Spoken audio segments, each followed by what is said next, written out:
to the You Are a Severance podcast with Callie Thomas and Rodnesha Green. Hello, world. We are back for another episode, and this time we take a look at the penultimate episode of season 1 entitled What's for Dinner? You guys, we are so close to the finish line of this season anyway. Not of all of it, obviously, but we're so close. We are so close. Oh my goodness. It's so good. It's so good. Last week, when I realized that we were getting to episode 8 at the end of episode 7, I was like, wait, what happens in episode 8? I thought all of it happened in episode 9. I forgot how much happens just in episode 8 before we even get to 9. So I was like, oh, this is the waffle party. Yeah, all of the lead up. This is like all the Cobell meltdown. I was like, I forgot all of this stuff. And so rewatching, I realized how much I like these last 2 episodes so much. And when I watched it through the first time, I was like, this show just gets wilder and wilder. When you think it couldn't get any weirder, it does. It does get weirder. So I don't know how you felt watching it through this time compared to the first time. I literally, at the end of my page of notes, have in all caps, taking up the bottom 10 lines. So good. It's one of those where, like, after each of these episodes, this one and the last one, you kind of just sit there in silence, like, what did I just watch? So I watched both of these 3 times across the last 2 weeks. Sounds about right. I don't know about you guys out there, how you're feeling, if you're watching it for the first time or if you're rewatching it. I can't get enough. I mean, I can watch the whole series over and over. Yes. But again, these last 2 episodes, and if you think about in general episodics, and when you get to like the finale and the episode before the finale, the penultimate episode usually has to do so much to set up what's going to happen in the finale. And sometimes it can be the case where the penultimate ends up being better than the finale, or the penultimate doesn't get you as excited for the finale, and then the finale ends up just being a whole bunch of stuff. But like, I feel like these are so well weighted to each other. Agreed. Like, it does the right amount of setup and it gives you a cliffhanger at the end of the episode, but then it's so earned. Yeah. And when you get to the finale episode, it's just like, it was all worth it. It was all worth it. It was worth all the crazy and all the theorizing and all the guessing and what's going on. And it was all worth it. This is a fun one, guys. This is a fun one. It is a fun one. And with that, you want to just get into the summary? Yeah, let's just jump into it. All right, guys. Well, as we already mentioned, we have made it to the penultimate episode, and it is a doozy. The end of the quarter is upon us, and MDR is waiting to see if they will indeed make quota. We've been hearing about this all season long, my goodness. But guess what, guys? They're at the finish line, and it is all up to Helly. She is that final leg of the relay race, and they're getting down to the last few minutes. Everybody's wondering if she's going to make it. Everyone's asking her. She seems pretty confident. And it turns out that she does complete her file, and the MDR team gets to celebrate. Roll in the egg bar, guys. We've got deviled eggs of all sizes and colors. It's a party. Dylan is named Refiner of the Quarter for the 3rd time, apparently, and is rewarded with a special prize, as well as that sweet, sweet waffle party. Oh, we'll talk about it. Mark, on the other hand, is treated to a final wellness session. He's been working hard, and Miss Cobell wants to allow him some time to decompress. Unfortunately, this will be Miss Casey's last wellness session, as she has recently been informed that they have found a new wellness director and her services are no longer needed. But Miss Casey does make one final confession to Mark before she goes. Dun, dun, dun. Anyway, we find that there's one more cause for celebration today. Resistance! The MDR team has secretly conspired to put that overtime contingency plan into action, and all of it is hinging upon this waffle party as a means of distraction. Dylan has stepped up to be the one to hold down the fort, while Helly, Mark, and Irving seek to find trustworthy sources amidst their outy lives to whom they can reveal all the dark secrets of Lumen. But it's not all kittens and rainbows, people. Harmony, unfortunately, gets a surprise visit from Natalie and the board. They have stumbled upon a photo of Helly's suicide attempt, and they are none too happy. Natalie tells Cobell to pack her bags and hit the road, and Cobell doesn't take it well. And it appears that Milchek might be at the center of this coup. Ooh, boy. Will Harmony become the final relic in her shrine to Kier? Will Dylan waffle under the pressure? Will MDR kids get to see what's for dinner? All this and more will be revealed in a few minutes. Right now. Right now. Very shortly. Oh man. So we've got some recurring guest stars and some new co-stars in this episode. We have Natalie back again, played by Sydney Cole Alexander, and James Egan, the voice of him, played by Michael Siberry. Mhm. And then we have Rebecca, played by Grace Rex, Denise, played by Annie McNamara, Patton, played by Donald Weber Jr. Gotta love that Patton. Woman in Old Mask. We're going to have some conversation about these masks. Played by Olivia Albaher, maybe? Albaher? Woman in Bride Mask, played by Samantha Easton Farrow. Woman in Jester Mask, played by Sarah Gold. And Man in Sheep's Head Mask, played by Weston Kruko. Choreographer, because there is some dancing by the people in the mask. It's a party, y'all. Was Tara Rodriguez, and Kier Egan, played by Mark Geller. This episode was written by Chris Black. This is another new lead from the writing team. So that's really dope. Mhm. It's a team sport here, this well thought out season. Mhm. Accompanied by Dan Erickson and Anna O. Young Munch. And this episode is directed by Ben Stiller. And I love that they're giving these writers like chances on these bigger episodes. Like usually the penultimate and the finale, it's like, we don't know if we can entrust that to newbies. And here's the thing. I went and looked up Chris Black. He's a vet. He's a seasoned vet. Okay. I don't know if he's been part of the writing staff for the show the whole time or if they brought him in just to write this episode. But like Homeboy has written for Ugly Betty was one of them. And Mad Men was the big one. I think he actually got some Emmy nominations for his writing on Mad Men. So he's no stranger to the writer's room. But Mad Men is a show I've rewatched in full more than once. Same.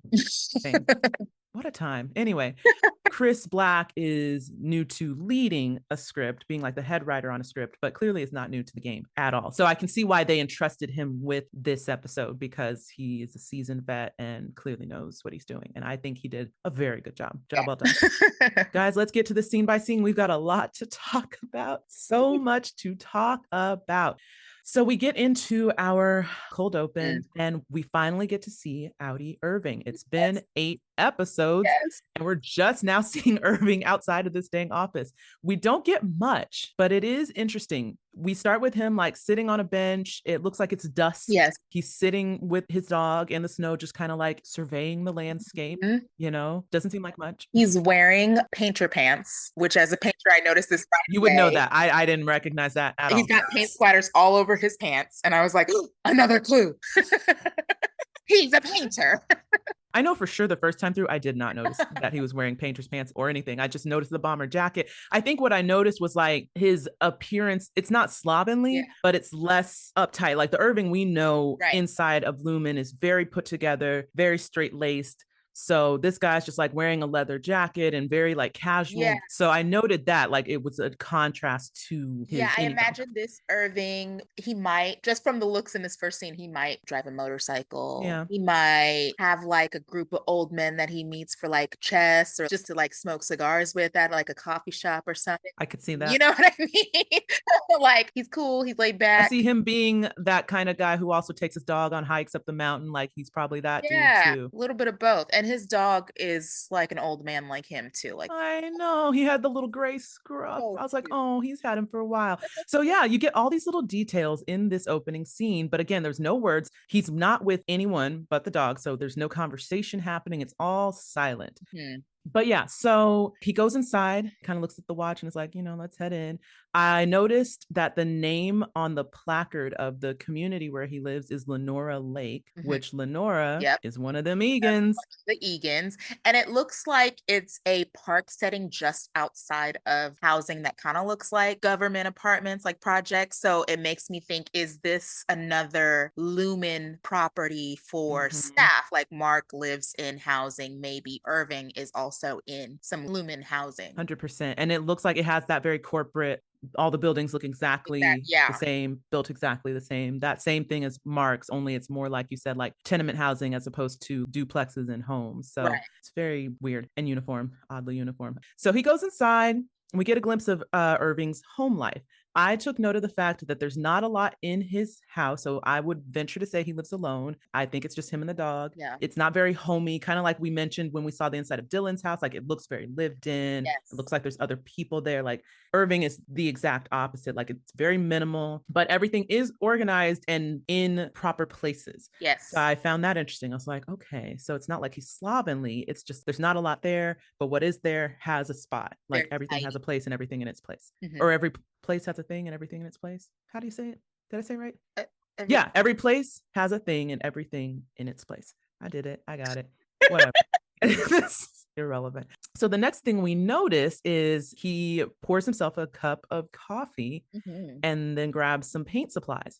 You guys, it's the evening. Now, I know that there are evening coffee drinkers, but to have a big old wallop of strong black coffee at like 6, 7 o'clock in the evening, and then you're about to go paint. And that is why poor any Irving is dozing off at work, clearly. Can't stay awake. Can't stay awake. But that also makes me think, is this intentional? And we'll talk more about that in the next episode.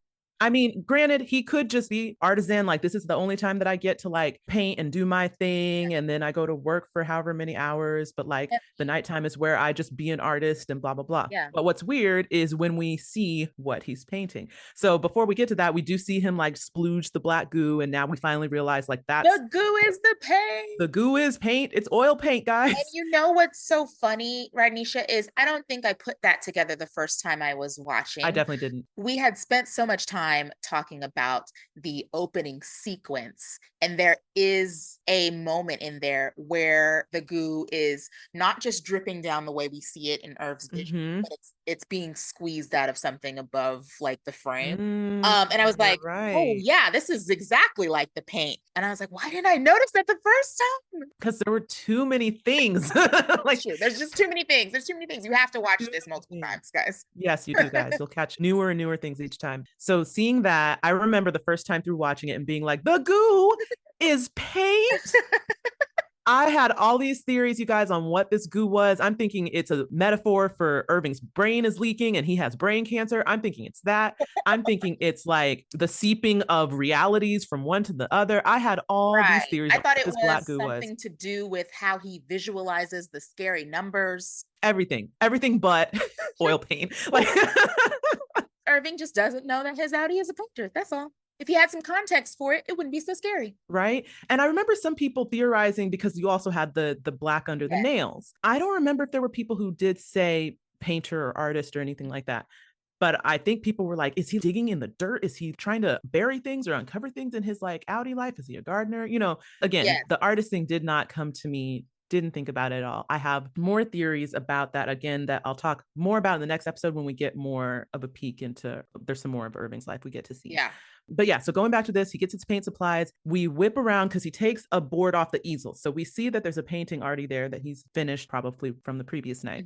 It's this very black painting, looks like kind of a black hallway that leads to a silver or white looking door at the end of it. And then you just see like a red emblem above it. Could be a light, could be a fixture, could be who knows what. Yeah. But you're just kind of like, what is that? It's very textured too. It's not just like flat black. It's like lumpy and clumpy. Yeah. Tell me, I wanted to ask you this, Callie, because I'm not a painter. Yes. And I did have questions about that maybe you could answer. Because I do remember noting like, okay, he's using like the little spatula thing. I don't know what that tool is called. You can correct me.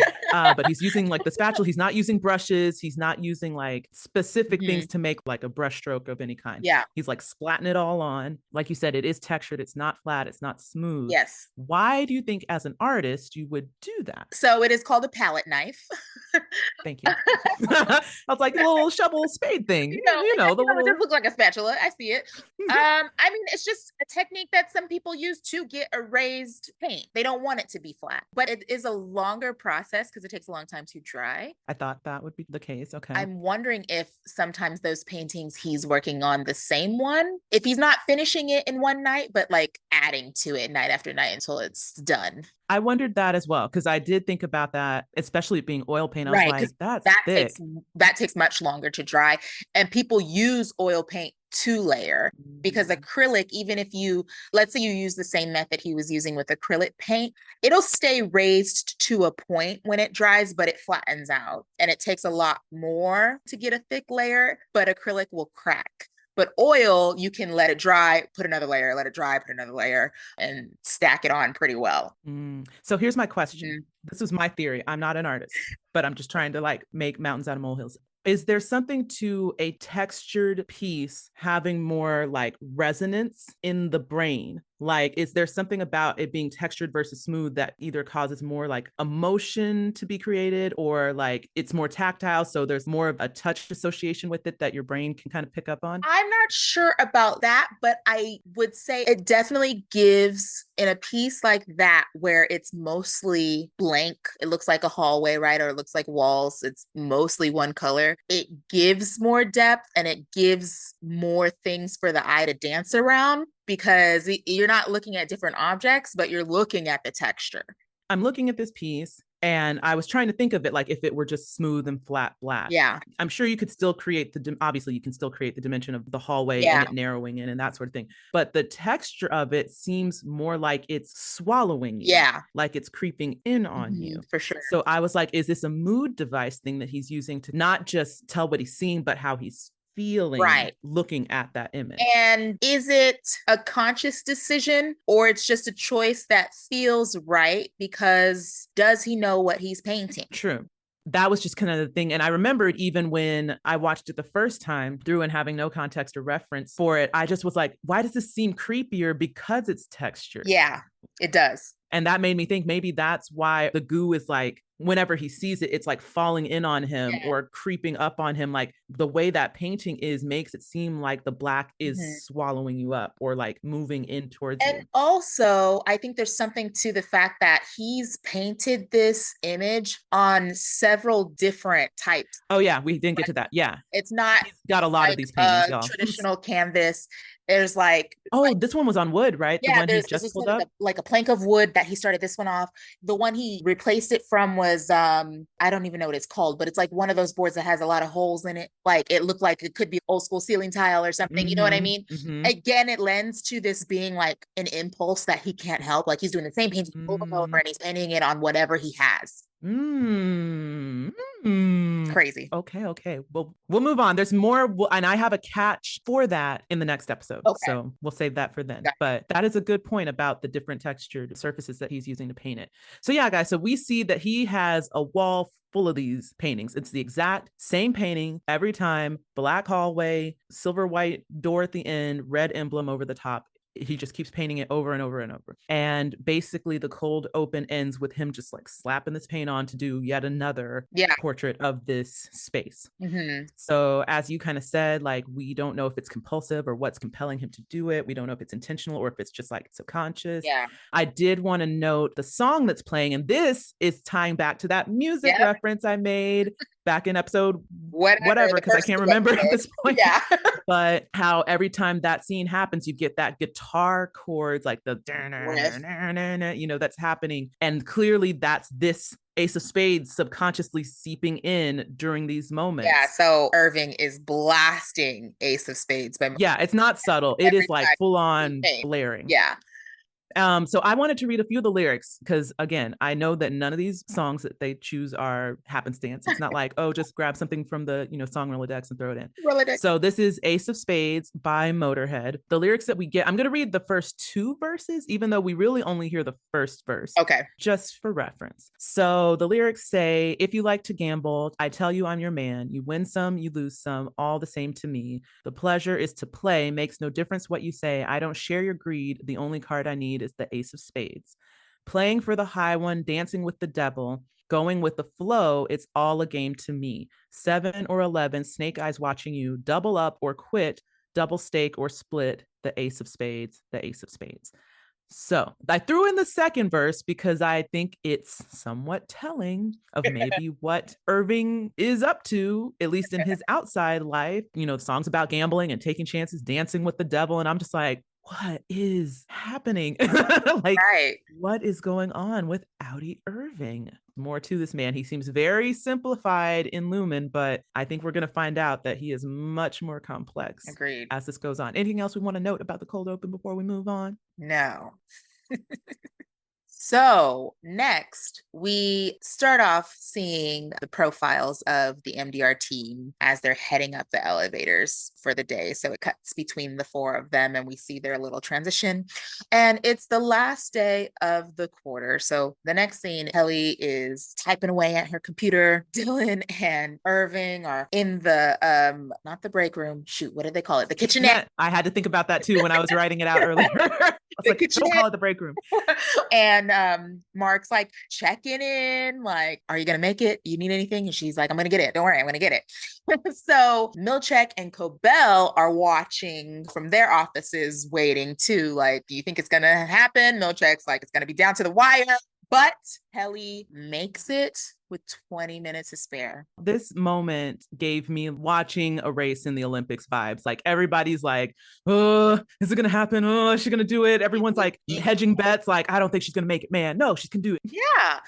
So as they're waiting for Helly to finish this, Dylan mentioned something that I thought was interesting. And he says, something to the effect of like, what's the point of this? We've already been done with our files for over a week. So it made me go back to our conversation that we were, when we were rambling and trying to put meaning to the files and how they work when we reviewed the Lexington letter. Yeah. Maybe it is only one file per quarter. I saw that note and I'm starting to think, yeah, that must be the case. And then my other thought was, which we'll see later when they finish, it's not like they get more files immediately. Like even once they have their little party. Yeah, exactly. So it's like, okay, so maybe they do just have this file that they work on for whatever the time period, the quarter or whatever. Yeah. And then they get their next one once the new quarter starts. These are massive files. And it makes me think about like, okay, Kelly was at 73%, what? 2 episodes. I guess, yeah, whatever that ends up being on the timeline, but it was 2 episodes ago because that's when they did Define. Or wait, no, just one episode ago. Okay, 1 episode ago. Yeah. We don't know how much time has passed episode to episode, but if they then finish, everyone else then finishes a continuity issue.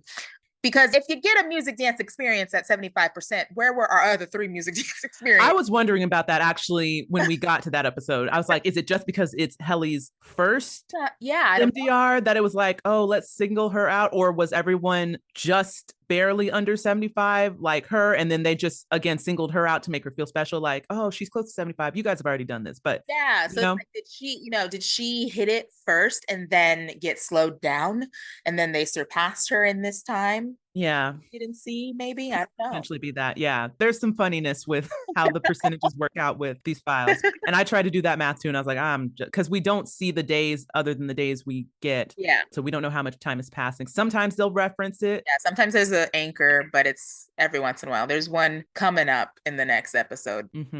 Anyway, Helly completes her file, and this end of file scene, guys, this is like, beating the boss, completing the game. Yes, like a video game. 80s video game. It is so creepy. So weird. It is so weird.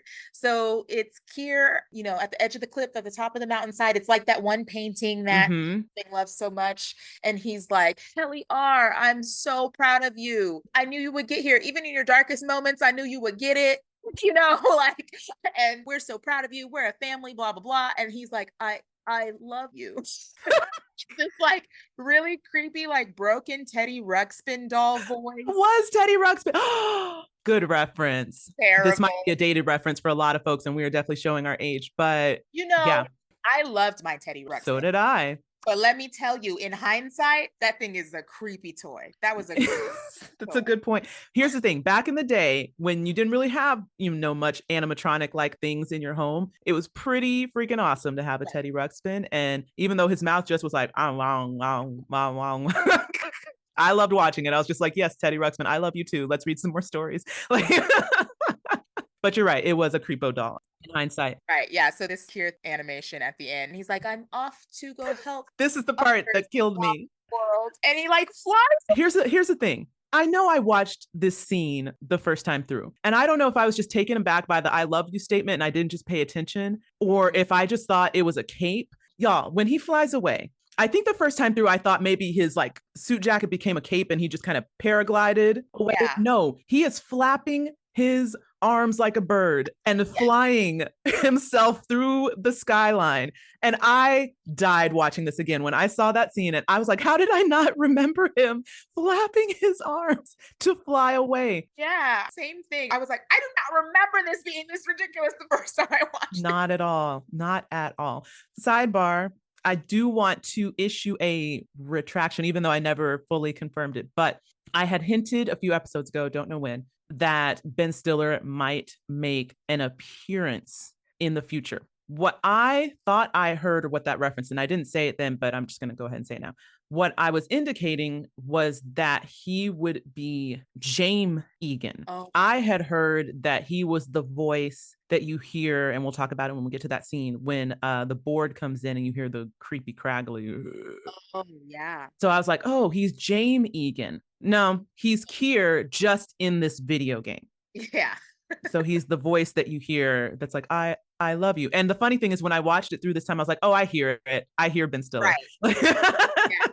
So Ben Stiller is the culprit behind the creepy Teddy Ruxpin voice. Thank you. So anyway, just wanted to put that out there, guys. That's a mess. So we go on, and after this scene, there's a very awkward scene with Cobell and Mark just having a good laugh in the office. Oh, before that, sorry, I skipped. Cobell tells Milchek that she wants Mark to do one final wellness session. That's right. And Milchek immediately is making a face like, are you sure? He literally looks up from his chair like, what? Like, what? Again? Yes. And so then she doesn't address his concern at all, but she says, you know, Mr. Grainer is with Kier now. Creepy. Yeah. And I'm sure they would both be so like proud of smiling on you and blah, blah, blah. Yeah.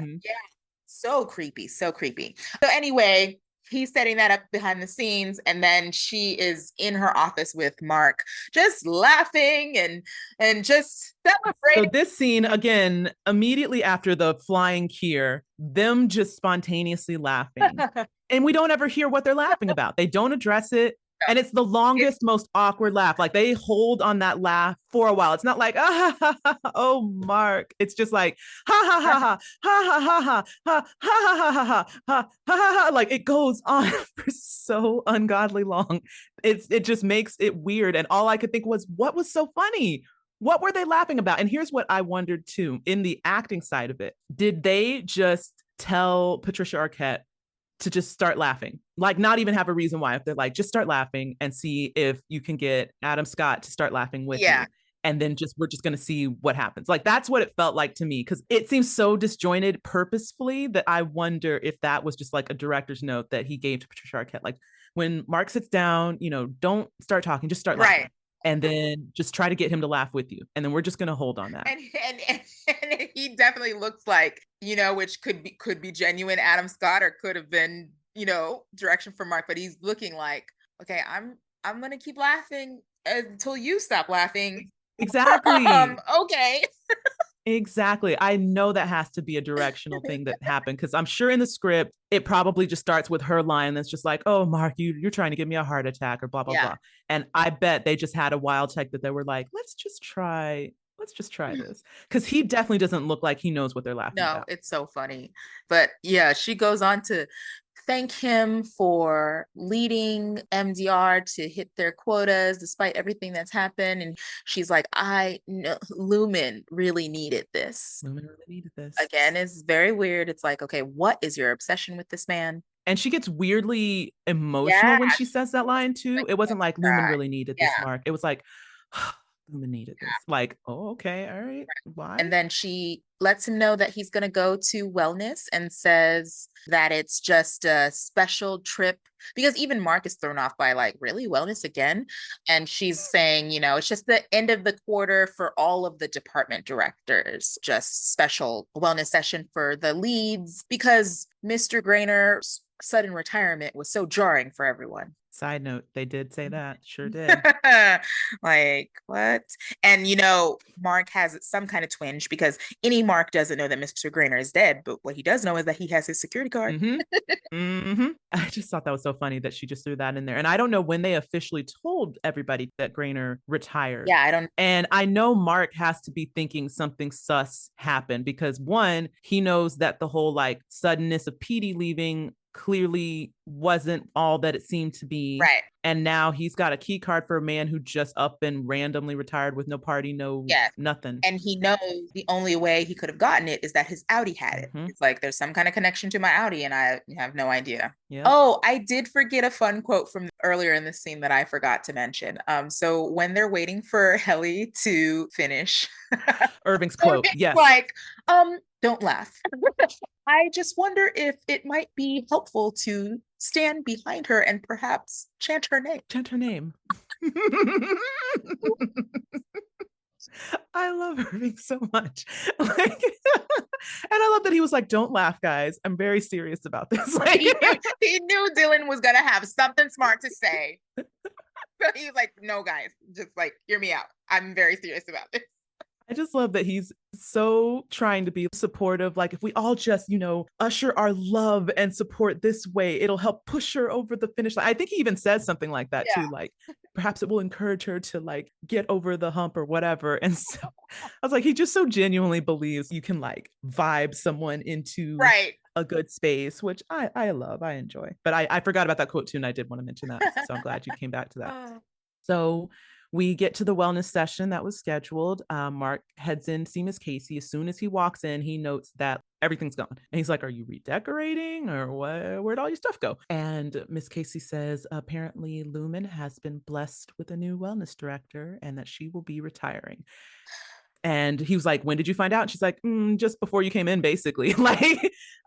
like just now. Right. So this wasn't like, we've been thinking this through for a while, or even like after her last, break room session, like you're done after this. It was just like, yeah, we don't need you anymore. We're done. This is done. Right.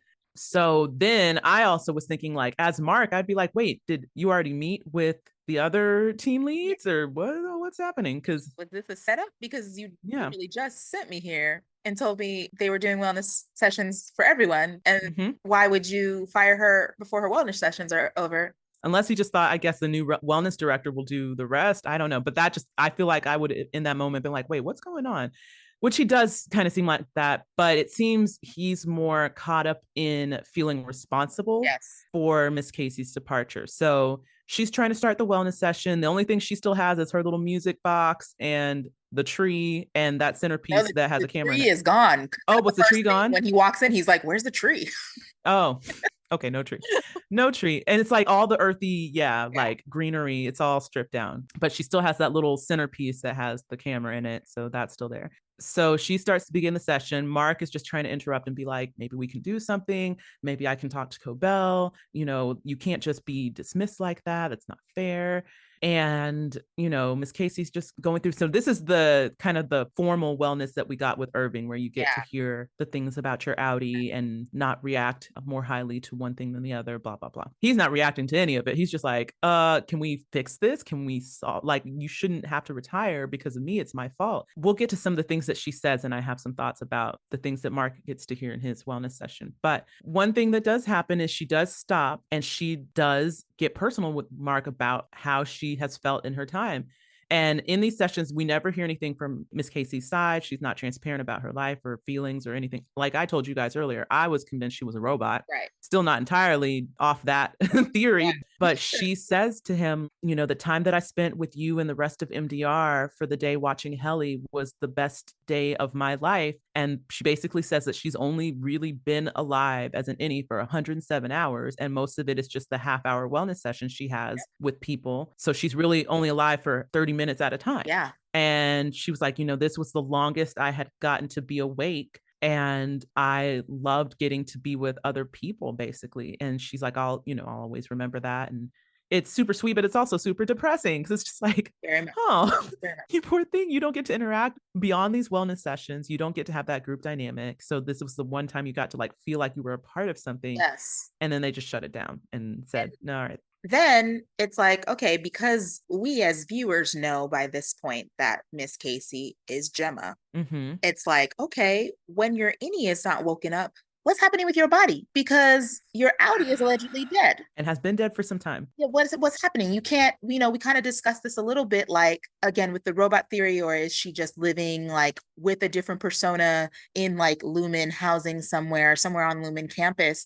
Because she can't be out and about. What if somebody sees her? So what if somebody who knows her outie self sees her, right? That's a good point. Yeah. Before I thought maybe she's just an innie all the time, but that can't be the case if she's only 107 hours old as an innie. So just more and more questions about what happens to Miss Casey when we don't see Miss Casey. Yeah.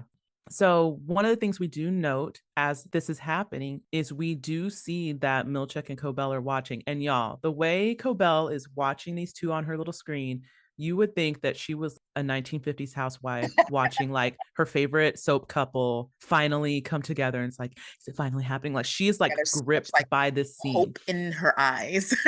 And I don't remember what Miss Casey says to Mark. She asks him, I think she says, like, why do you care so much about what happens to me? Yeah. And it holds on Mark and he doesn't say anything for a bit. And that's when she's just like, edge of her seat. Is he going to say like, and clearly she's waiting for him to say something of like, because I love you or because I know you or something. And all he says, because you're a person and you deserve to live your life and not just be dismissed like you're nothing or something like that. Yeah, he says, you're a person.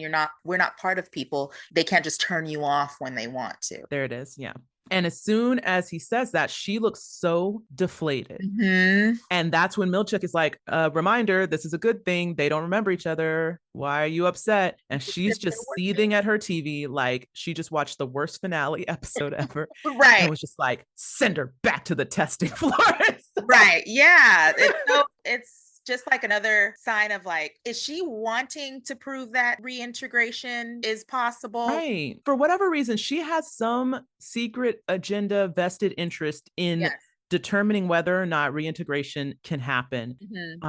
And more so, can it happen naturally? Right. It doesn't seem like she's interested in trying to understand if you can reintegrate through whatever scientific means or like however, like deprogramming or whatever. It's like she wants to see if the mind can break that barrier through all these recognition moments and things like that. It's like clearly we see more clearly now at the end of this that she's been putting these like signposts along the way of like, is he going to recognize her now? What about now? How about now? Is it an issue of exposure? Like if you get enough exposure to your outside life, will you remember? So it's like, clearly this wellness session was one final attempt for her to see, is he gonna remember? And then when he doesn't, she's just like, and is so upset. Yeah, I think Cobell's hypothesis is that love is strong enough to transcend. It's going back to Dylan's quote. Maybe these other little things don't work, but Miss Casey herself, like his deceased wife, if anything's gonna break through, it should be that. Let's talk about this testing floor, right? So she tells take Miss Casey back to the testing floor, and it's like, what? And then we cut down to this creepy hallway, which dun dun dun is definitely the hallway that Irving has been painting. The hallway, which now I have more questions. I was thinking, before we see this hallway, I was thinking, is it his interpretation of the hallway to the break room? It's not exactly the same, but you know. But it's similar. Like that's the only dark hall we've seen. Right. And the only like narrow enclosing space. So it does make sense. Yeah, it could be like, this is how it's gotten through that severance process. He shouldn't remember it exactly, but maybe glimpses, and this is what he's doing. But no, when we see this hallway to the testing floor, the walls are textured and gross. The lights leading to the elevator or the door is exactly the same. There's that red triangle over the door, that red exactly triangle. the same. So begs the question, why has any Irving seen that hallway? Exactly. I have theories and thoughts about why Irving recognizes that hallway. Because to me, I don't think it's as simple as I just stumbled across it can't be. And just was like, oh, what is this? Because clearly this haunts him. And what makes me think of it more is the way Miss Casey reacts going down the hall in this moment. So when Milchick walks her in, he opens the door and she kind of like looks down that hall and you just see her tense up and she just looks so disturbed. And then she turns around as if to be like, do I have to go? Like, it seems like she's about to say, do I have to go? Please don't make me go. And you could see, like, she starts to say something to Milchek, and he's just like, on you go. She And first then, asks him, am I happy? Yeah. Oh, I couldn't remember the order. So yeah, she asked like, am I happy up there? And then that's the other thing that's interesting. Am I happy up there? So her Annie thinks she's going up from the severance floor to her outside life. And Milchek gives her some BS response. It's like, oh yeah, you're very happy. Of course. I was like, lies. Right? So then she hears that, she turns and faces the hall again. And that's when she's just like, she clearly has this overwhelming feeling of like, I don't want to go down this hall.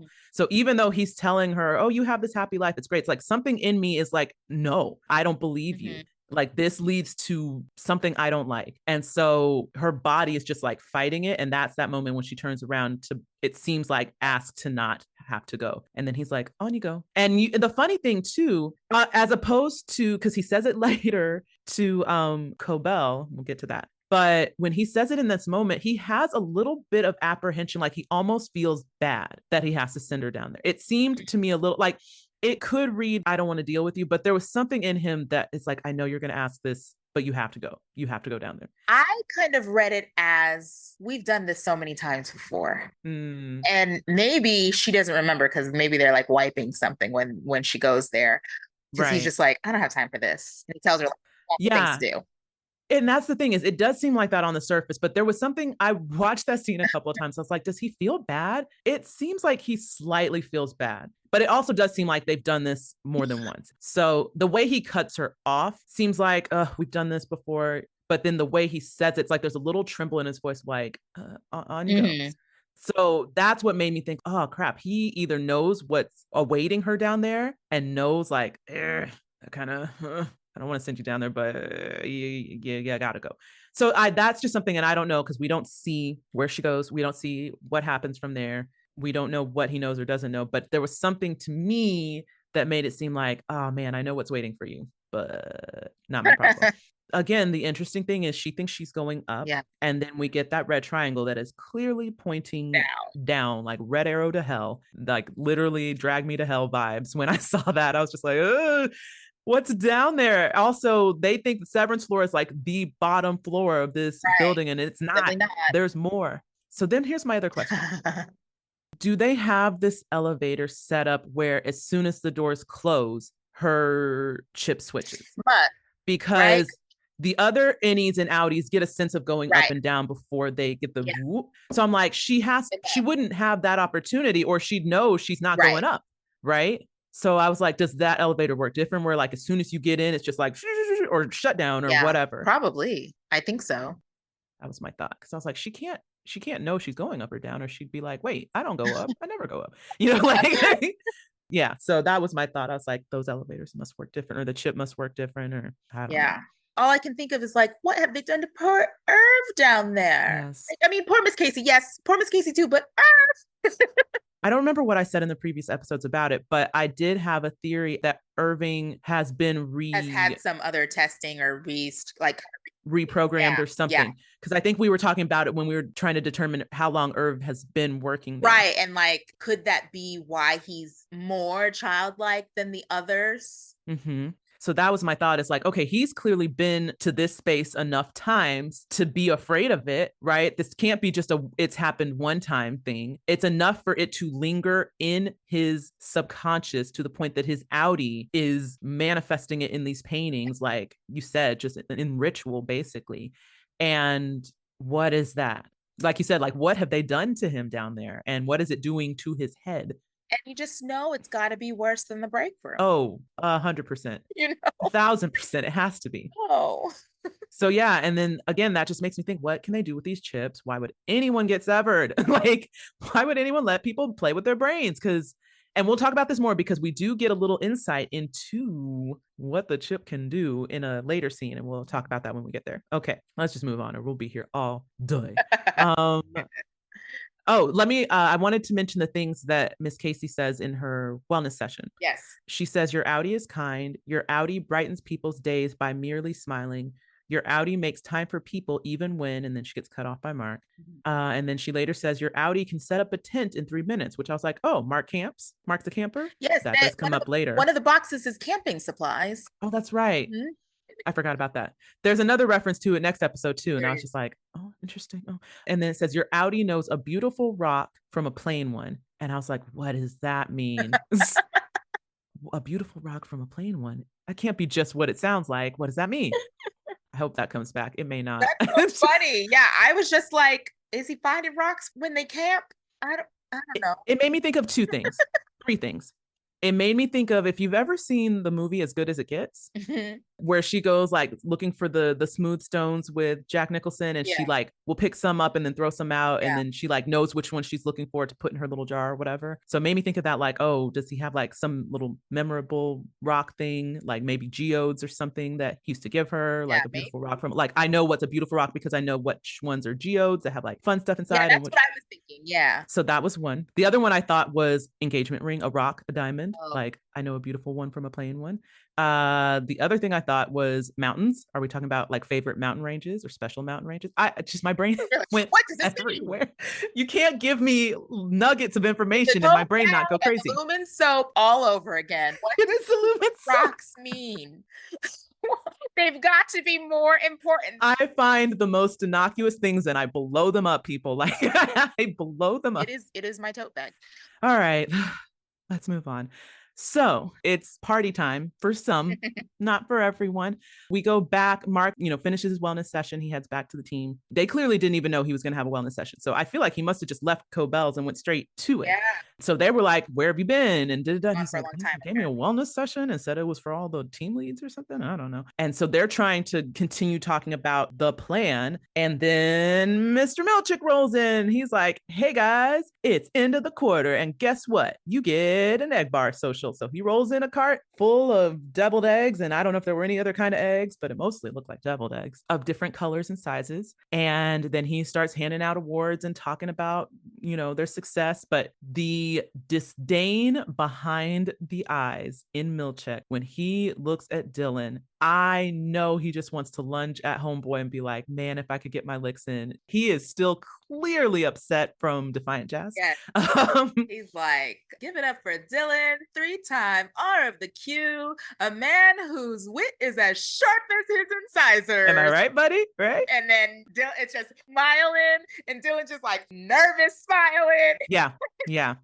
So he tells the team that not only was Dylan named as refiner of the quarter, and I don't think we mentioned that in the Cobell scene, but Cobell does ask Mark who he wants to name as refiner of the quarter. And he says Dylan, and she's all like, you can nominate yourself. Right. And he's like, no, Dylan, he's more motivated by this. This is kind of his thing, blah, blah, blah. So he does get named, and apparently this is his 3rd time being refiner of the quarter. So I guess since he's gotten it so much is why he gets the special gift. I don't know what qualifies to get these little exterior gifts. Maybe it's not a known thing, like it just happens, like, oh hey, you're doing really well here, you can pick this special thing. Because earlier when Helly asks about Mark's special gift, he's like, I don't know what that's for. Yeah. And Dylan, all the perks. And it's the only one that's not, like you said, listed when we look through the Lumen manual and all this stuff. It's the only one that's not listed as and if you get refiner of the quarter multiple times, or if you do this, or if you do that. It's very unspecified. So I guess they just decide when they want to give that to somebody.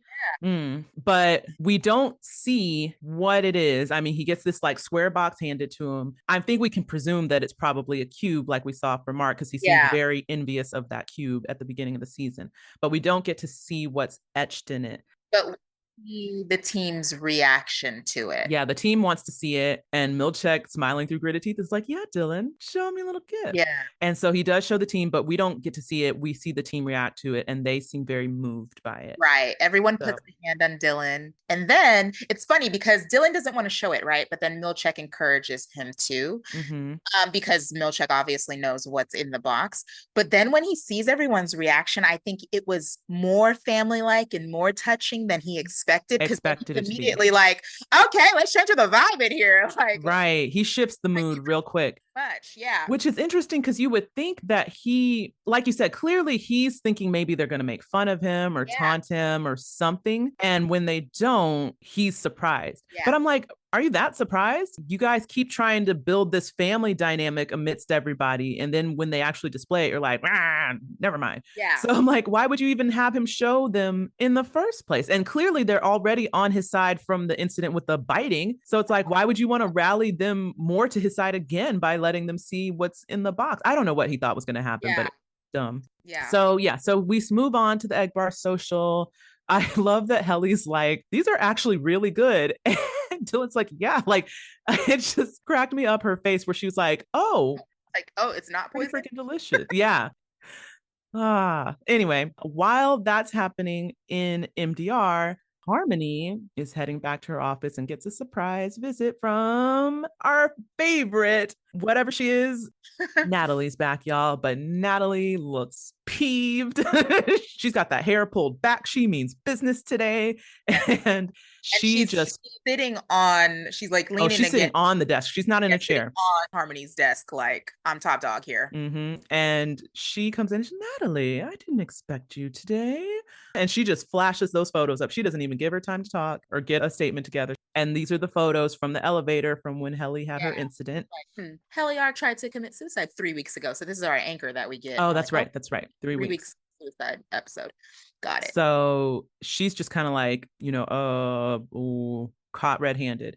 And Grainer tried to warn her. Grainer's all like, you're not going to tell the board and blah, blah, blah. And Harmony thought she could keep it under wraps and clearly didn't. And so then her first thing she says is, did Milchek send you those? Yeah. So it's like she must have had an inkling that Milchek was, I don't know if it's necessarily gunning for her position, but clearly like undermining her decision making. And as we have seen for the last few times that she's asked him to do stuff, he's kind of been like questioning, not sure that this is the move.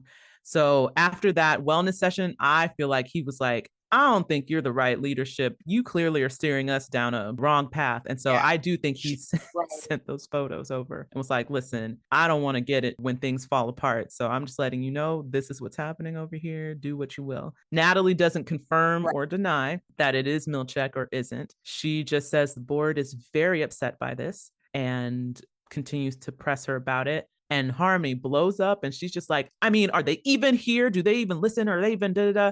And then you just hear this craggly voice come over the speaker box. It's like, yes. And she also tells her before she can get a chance to try to explain the suicide attempt, she says the board is also aware that you've been making visits. Oh, that's right. To Mark S.'s sister's house. Yep. So they are watching her. They are watching outside as well. This whole town, first of all, clearly is owned by the whole Egan family. I mean, we should get that by now. So it's like, yeah, where do they have eyes? Is it everywhere? Are they just watching all their employees, everybody? And this is the first time we've really heard the board weigh in or say anything. And even though they don't say much, it's just like, who is over there? The crypt keeper? Yes, the voice is so old and craggly. So then Harmony immediately is like, oh, I'm so sorry for that reaction. Like, because she just told Natalie off in front of them, thinking that they're not really there. And then Natalie is just like, the board has ended the call. Sure did. Smug. So all I said was like, yes, we are actually here and we're done talking about this. You're fired. We're done. Yep. And that's pretty much the end of it. There's no goodbye package, no severance package. But she packs up her stuff and it's time to go. And so we jump back over to Egg Bar Social. The team's kind of talking. It seems like they're again trying to like regather and regroup about what's about to happen. I think this is at the point where Helly and Dylan are discussing. She's like, I think it should be me. Don't you want to see your kid again? And clearly Dylan has a moment where he's like, I mean, yeah, I do. But he was just like, no, I got my time outside. It should be me. Yeah. And he's also like, this is just the beginning of what we're doing here. Like, he's like, there will be more opportunities for me to see them. He's like, if we get this right, then I'll get to see them again. Dylan has a very mature mindset, the most mature we've seen of him through this whole stint. It's like that moment with seeing his son just kind of grew him up instantly to be like, I'm a dad. I have responsibilities to someone other than myself. Because Dylan's been very self-minded up to that point of like, it's about me and my perks and this wild life I'm living on the outside and da-da-da. And now all of a sudden he's very others focused. And it's just like, I want to do what's going to be best for all of us and not just what's best for me. But then to play devil's advocate, in some level, it is a little bit in line with the personas he's been trying to give himself because he's kind of taking on the hero position, True. kind True. of. He's been surmising that he's a playboy bachelor. He's a Bodybuilder and bodybuilder. He wins competitions. So it kind of falls in line with that a little bit too. But that's a good I point. see what you're saying though, because it does feel more mature. It's not from a jokey Yeah, place. I think both can be true. I think there is some growing up, but there's clearly some I have to be the hero. I have to be the one to save us. And I also wonder if some of it too is like, I don't trust you guys to get it done. I believe I'm the smartest person here, and I think I'm the only one who can do it. And I know it'll get done if I do it. I feel like there's some of that too. Like, he's mentioned Yeah, multiple times, like, you guys, I'm smart. I'm super smart. I'm so smart. So I feel like he wouldn't trust that anyone else will get it right. right. So yeah, I think both are true. But as Yeah. they're having that little kind of, aside and they're trying to whisper to each other, Milchek barges in and he's, I've got to go. There's an emergency managerial issue. I've got to go. Well, wait, before that, you skipped the stuff about Irving. I did. Retract. Okay. So they're having that conversation, and then Irving, right, is having a moment. How would you describe? He's standing in front of the compliance manuals they're inset in the wall under the photo of Kier. He's examining the photo and then he pulls out one of the books.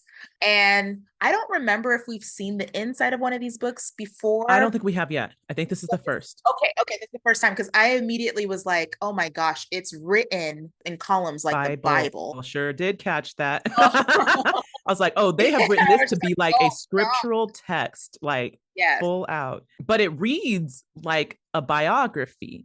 So going back to that, before I pull this part up, and I'm not going to read all of it, but I do find it interesting the way they have set this up in terms of the visual is very sacred temple altar type of thing. Like he's standing before this photo, like he's standing before the cross in like a Catholic church. He's just kind of looking up at Kier in awe. Yeah. And it's interesting how the scene goes because the way it plays out on the onset is like he's trying to go to this symbol to gather some like courage or, strength to do what they are about to do, or reassurance that they're doing the right thing. And so he pulls out the compliance manual. This is the first time that we've seen the inside of those books. And I do find it interesting. The section he turns to is 165C-II. Don't know what that means. And it's titled Labor, Goodliness, and Love, the Heart of the Workplace. So I definitely did a freeze frame in this moment to kind of try to read. I wish I had found this link a lot sooner. It would have saved my eyes.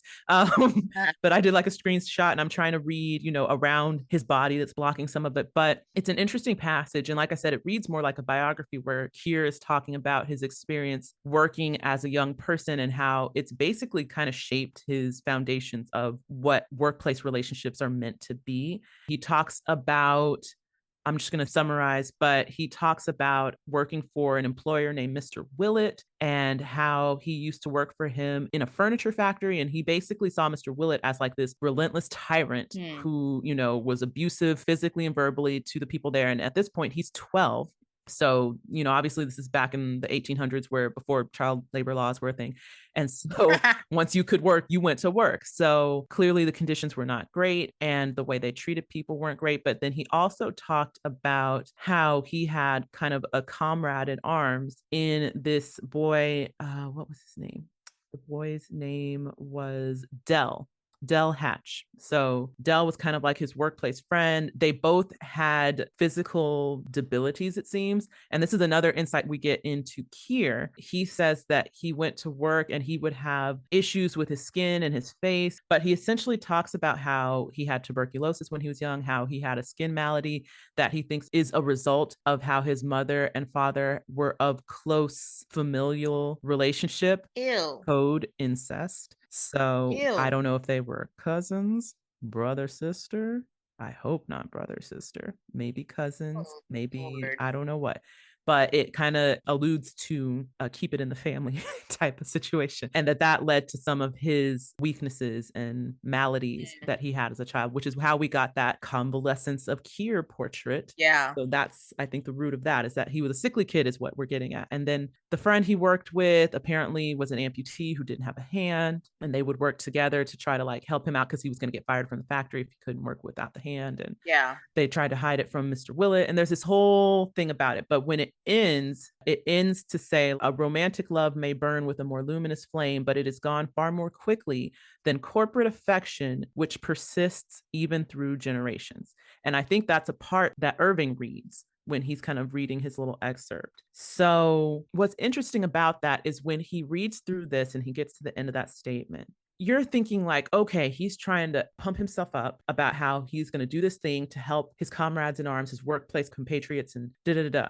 But then he takes his egg from the egg bar and puts it in between the pages and then just slams the book shut. Yep. Mushing that egg in there. And he just looks like he's just done with all this. So I was like, oh, never mind. Not what I thought the mood was. This is a different mood. I think you're right, though. I think he's pumping himself up by rereading the stuff that he used to believe and now thinks is bullshit.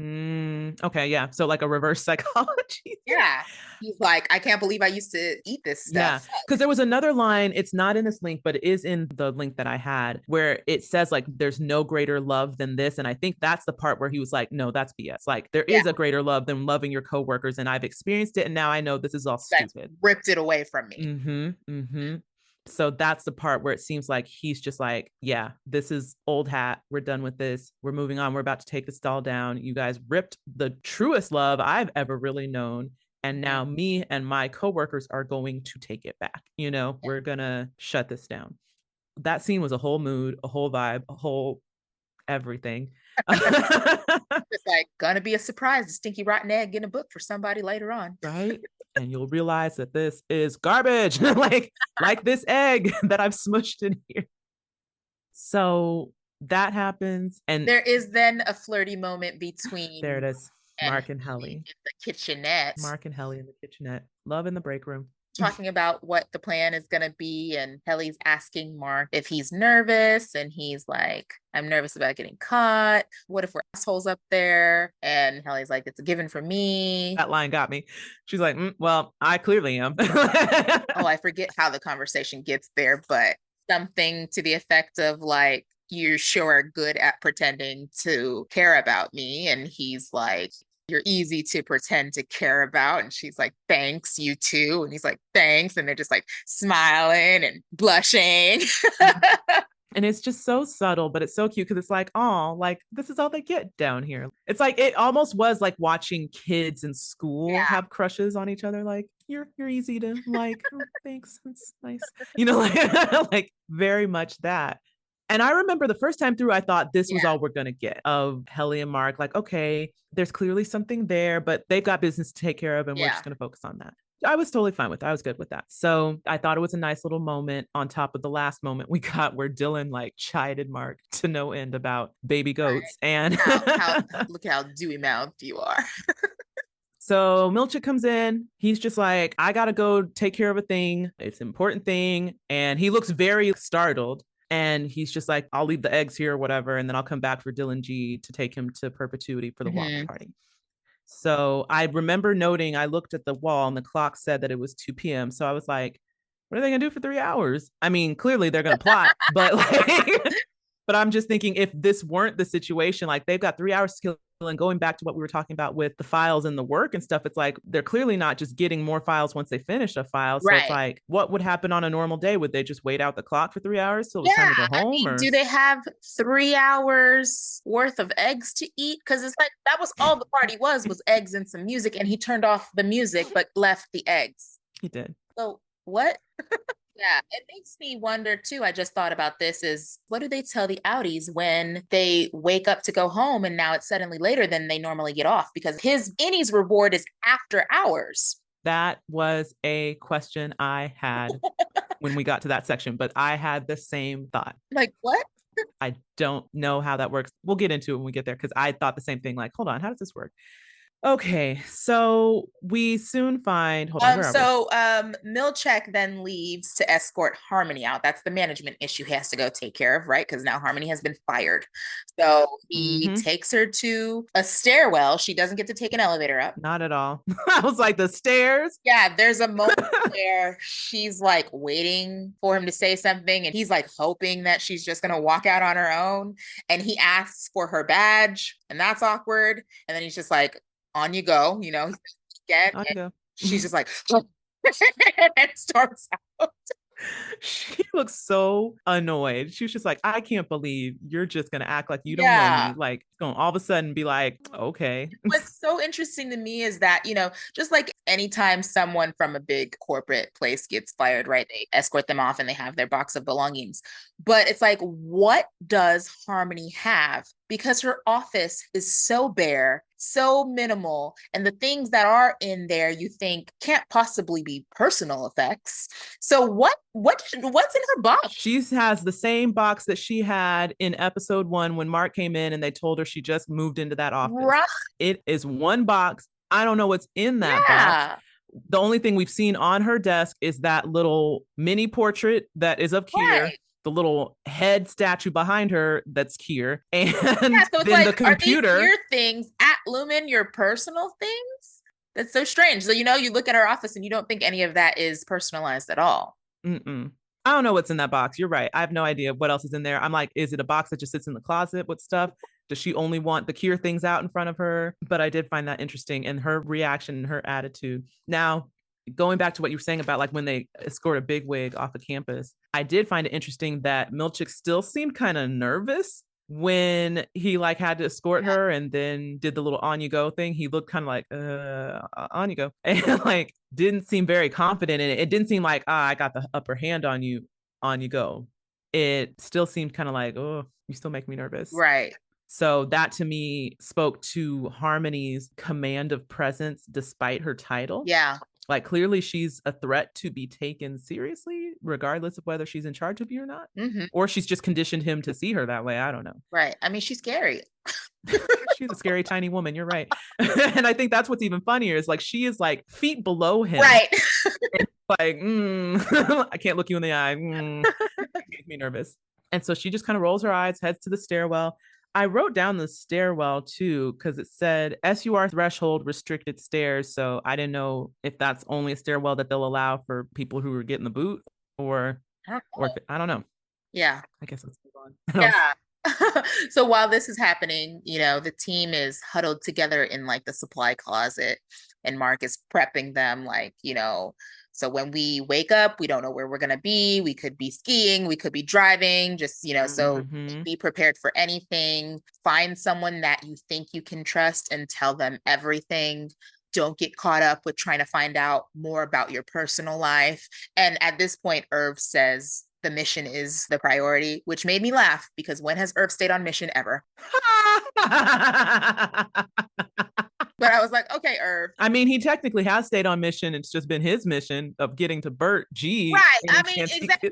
Like not the mission, right? I just think back to that hallway when they're like, okay, now we're going to go when they're going to go check out the security office. And he's like, yes, let's go. Let's do it. And then immediately like I'm so sorry. I'm so sorry. I have to go. And then he's like, I can't hear you. Still one of my favorite moments. So I'm so sorry, Mark. I can't hear you. he just used you for your security access. Oh boy. But so then Mark reveals that he has kept the UUR book, and he decides to read just one last motivational passage from Rickon. And it says, our job is to taste free air. Your so-called boss may own the clock that taunts you from the wall, but my friends, and then Dylan cuts him off and knows this line by heart and says, the hour is yours, and finishes the quote. And then they just like shocked, like, oh, Dylan knows too. And he's like, page 197 slaps. Which I love this because, and there's been moments like this throughout, but this was like the most salient moment for me that was like, you keep your outies personalities like slang and all of that, right? Because here he is. He's been in here for a year. He's using current AAVE. Like Like the first time I watched it, I was like, huh, that slaps. Slaps. Yeah. That's such an interesting thing to say. And then they leave one by one. And another thing that just reaffirmed that to me was then Irv says, okay, let's see what's for dinner. I love that. Let's find out what's for dinner, which is, for his time, a current reference, That's a good point. Oh. so they come in with like their time periods, ways of speaking and whatnot. And I was like, oh, that's so interesting. Mm-hmm. I also love that in that moment, this is when Mark realizes like, oh, I guess I haven't hidden this book as well as I thought. Because like you've been reading it too. They're like, wait, you know this too? What? Right. And it's very, again, like this contrast, like Old Testament, New Testament. Mm-hmm. This is kind of the new faith we're going with. That's really motivating them into this headspace. Okay, like, let's do this. And I also found it funny, the statement they said about like your boss may own the clock that taunts you from the wall. And I just personally feel like that clock has been taunting me all season with the times. And I've been like, what time is it now? What time is it now? It's like, why am I watching this clock so much? It's like, oh gosh, is this a commentary on watching the clock when you're at work? Because they do make it very clear the moment that clock does come into view and come into frame. And they are always pinpoint about the time. Yeah. So I found that interesting. That's the quote they chose to be their final one as they head out. So yeah, this final scene we get after Mark reads from Rickon's book is like each of them going down, kind of like we got in the opening of them all coming up, and we get their moment. We get to see them each go down, obviously, except for Dylan. And they all have a little phrase they say. So like Herbs is like, okay, kids, let's find out what's for dinner. And and I love that he's like hung on to this phrase, like, you guys aren't going to take this from me. This is my thing. I believe in it. But I also love, because it stood out to me more this time than it did before, like the kids, what's for dinner. It's like, it's funny that he, again, bringing back like the kid reference and the child thing and how they're all treated like children. Yeah. And it's like, okay, now the children are going to find out what's really going on. Like what's really the meat and potatoes of what's happening. So I like the juxtaposition of that phrase and how it is emblematic of their journey. Obviously you don't realize that at first, and it's like, oh, I get it now. Kids, what's for dinner? Like, what's really going down? What's shaking?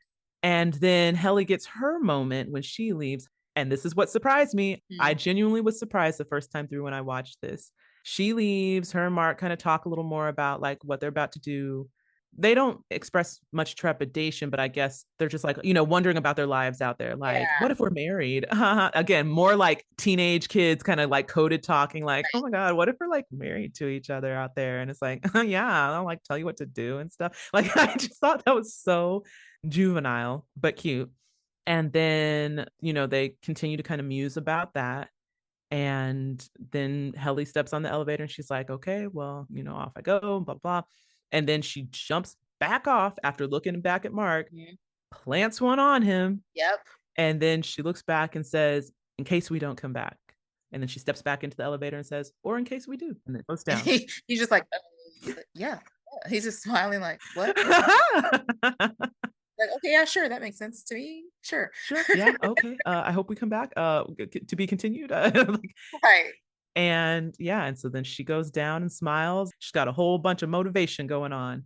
And then Mark kind of just stands there, takes in his surroundings. It seems very like, in case I don't come back, let me try to remember all of this. Like, let me try to cement this in my brain.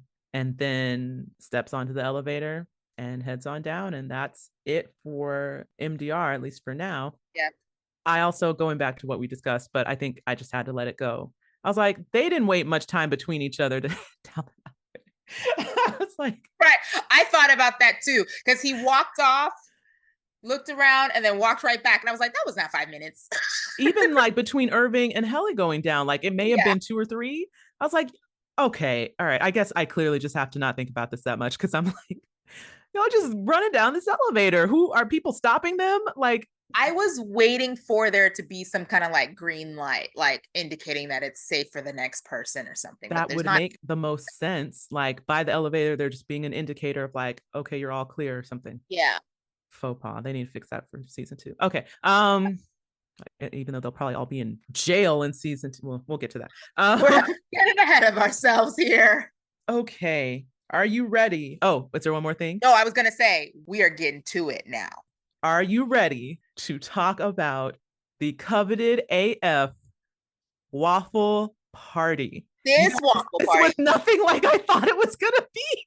Let's get into it. Yeah. The first time I saw this. So leading up to the waffle party, Dylan is just in the bathroom reviewing the overtime contingency Manual. instruction, prepping himself. And then Mr. Milchick comes in, like, it's time for the waffle party. And he's like, give me a second. He puts it in his pocket. Then Milchick ushers him down to the perpetuity wing and leaves. Okay, so let's talk through some things. Okay, so they've overhyped all these other things, right? Yes. The egg bar and the Right. melon bar and the music dance experience. So it's like you're thinking the waffle party is just going to be some other whack thing that it's like, oh, waffles on waffles. Maybe it's like an endless waffle bar that you get to like fill up on or make your own waffles. You're just gonna eat some more. That's all. And so then it's like he walks them down. They go into the perpetuity wing. And then you realize that it's going to be in Kier's house that they have the waffle party, which I was like, weird, creepy, eerie. Okay. So then he steps inside the house. It's not well lit. It's literally pitch dark outside of like a pin light over the table where he's supposed to sit, which is so creeptastic. And then you just see the light coming down on a golden stack of waffles. Yep. And it's just like, a chair and like a place setting for one of waffles. And I was like, so you just eat the waffles in eerie black silence? Right. What? And so then is in front of Kier's bed. Oh yeah, it's in his bedroom. So he's eating the waffles, looking at Kier's empty bed with the bust of Kier's head sitting on the above, bed. Sitting on the bed. Just creepy. Yeah. So then my first thought was, Dylan, do not eat those waffles. Like I the first time through, I definitely remembered watching the scene and being like, this seems like a setup. And all I could think was, is this how all the waffle parties are? Is it just this one? Why does he seem unfazed? This must be how they are. And I'm just like ruminating questions in my head. We know now this is his third time, right? And he's super excited about the waffle parties. Like, oh, I love that. I want to do it again. So you just sit in the black in silence in front of Kier's bed while his mask watches you so badly. What's in these waffles? Is it crack? Like, it must be crack. It's got to be crack. This is what's motivating you to get to our the queue again. It's like, I got to get me some more of that crack. But I legit thought they poisoned those waffles. I was like, I'm nervous for Dylan. I'm nervous for them in this plan. And this is definitely my genuine feeling the first time through watching it. I was so nervous. I was like, they're going to get caught. They're going to get caught. It's going to be bad. And then I was just like, Dylan, don't eat those waffles. They're poisoning you, or they're like going to bug you or something. I don't trust it. I just did not trust these waffles. It just seems so weirdly set up and eerie. And he's just like cutting them up, taking bites, slopping them up with syrup and just going through it. And I was just like, yep, this is weird. What is happening? And then just when you think it can't get any weirder, he finishes the stack, he gets his little sop up of syrup, and then you realize there's a message on the plate. And the message on the plate says, please go to the bed. Yeah, go to Kier's bed. Go to Kier's bed. What? And I'm like, the bed with the creepy mask? Yep. That they're not allowed to sit on any other day. All of a sudden, we can just sit on the bed. Mark. The old creaky bed from the 1800s. Right. Mark, you weren't going to bed sit, were you? Bed sit. So then Dylan moves to the bed, and then you see the mask, and then just out of focus and then in focus is a cat o' nine tails whip. Yep. Just right next to the mask. And then you realize that the cat o' nine tails whip has all of the 9 core values on it. And I was just like, what is about to happen? What is going on? Is he supposed to flog himself? That's what I thought. I thought initially it was going to be like he has to take the mask and like sit before it and flog himself with the 9 values. That's what I thought was going to happen. And if you thought that was going to happen, you're not alone. Like, I did not know what the whip was for. It just was like, what is happening? That's what I thought was going to happen. So then I don't remember if he grabs the whip. I don't think he does. He just grabs the mask. All this time, by the way, guys, he still has his special gift. So he's like holding his special gift in his lap. And the next thing you see is he is sitting on the bed. He does have the Cure mask on. The heck? Weird paper mache mask. And then there's music that starts. This weird, creepy violin slinky music. It is very much Eyes Wide Shut creepiness. Yep. Anything you've read about a sex cult or watched Why? about a sex cult Why is this is the scene. reward at work so sexual? What? I'll ask these questions in a second, but so he sits there, the slinky violin music comes on, and then we see the woman in the jester mask come out first, I think. I honestly can't remember the order. But she's like wearing a red negligee and like got the slinky clothes and like doing weird hand things, very like Bob Fosse It's like jazz hands things, and like kicking her leg up to high heaven and like slinking around. And I was just like, oh no, it is going to be Eyes Wide Shut. Oh, why? And so I was like, this is the waffle party. What? It's a very misleading name. It's very much not about the waffles. It is not about the waffles at all. And then each one of what clearly is a representation of the four tempers comes sleeking out the door one by one. And they're all like young, fit dancer people, but wearing these representational masks. Terrible, big, clunky, paper. Odd looking cartoonish masks. They're so cartoony. They're so classroom projecty. Oh my gosh. I'm like, what is? It's very disorienting because you're seeing this very natural human body with this face on it that's just like kind of distended from the body and like bobbling around while they're very like rigid, slinky movements are happening. And then you've got this bobblehead situation. And it's like around each other. They're touching their own bodies. They're touching each other's body. There's a lot of like grind thrusting things happening and popping of the hips and like throwing of the legs and tooting of the boots. Like there's all sorts of booty tooting happening. I was just like, and then the thing is like Dylan the whole time is just sitting there. And so they're just doing this performance. Like it clearly is just like a ritual thing. Like we're going to come in and do like the dance of the tempers and ooh. And then I don't know where it goes from there because we don't get to see it. And I'm kind of glad we don't. I got real nervous the first time watching this, y'all. I thought it was going to, like you said, get very Eyes Wide Shutty to a degree that's like, I need to shut my eyes because I don't want to see this. And their dance like comes to a climax and then it ends in like a sharp pose and they all pose. Like a freeze frame. Freeze frame. And they look at the bed and Dylan is gone. Dylan is ghost. You don't hear him move. He's just not there. And the cure mask is just left there behind. And they're kind of looking like, what's going on with their weird cartoony bobbleheads? Like, wait a second. This is the point where you start whipping the mess out of us or whatever happens. So going back to this, I have two things that I wanted to mention that we mentioned earlier. Number one is the time factor.